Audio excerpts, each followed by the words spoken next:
এক নারীর জন্য এক সাধারণ খাবারের মুহূর্ত হয়ে উঠল জীবনের সবচেয়ে ভয়ঙ্কর অভিজ্ঞতা। ম্যারি এলিজাবেথ স্মিথ নামের ওই নারী অভিযোগ করেছেন তিনি একটি রেস্তোরাঁ থেকে চিকেন রোল কিনে খাচ্ছিলেন। তখন তাতে মানুষের আঙুলের ডগা মিলেছে। কামড় দিয়ে বিষয়টি টের পাওয়ার পর তিনি আতঙ্কিত হয়ে পড়েন এবং ঘটনাটি তার মানসিক ও শারীরিক স্বাস্থ্যের ওপর গভীর প্রভাব ফেলে। ম্যারি জানান, আঙুলের অংশ কিনা তা নিশ্চিত করতে ল্যাবের মাধ্যমে পরীক্ষা করা হয়, যা নিশ্চিত করে এটি সত্যিই একটি নারীর আঙুল। এই ঘটনার কারণে তাকে ভাইরাস নিয়ন্ত্রণের থেরাপি দিতে হয় এবং জরুরি ভিত্তিতে চিকিৎসা নিতে হয়। এরপর থেকে তিনি খাবারের প্রতি অত্যন্ত সতর্ক হয়ে উঠেছেন এবং পুনরায় মুরগির মাংস খেতে তাকে অনেক সাহস সঞ্চয় করতে হয়েছিল।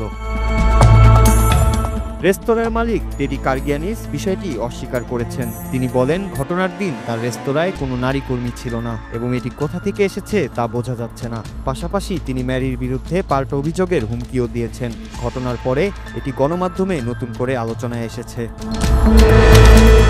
এই ভয়ঙ্কর ঘটনাটি 2023 সালে নিউ ইয়র্কের ক্রিয়েট অ্যাস্টোরিয়া নামের একটি রেস্তোরাঁয় ঘটে।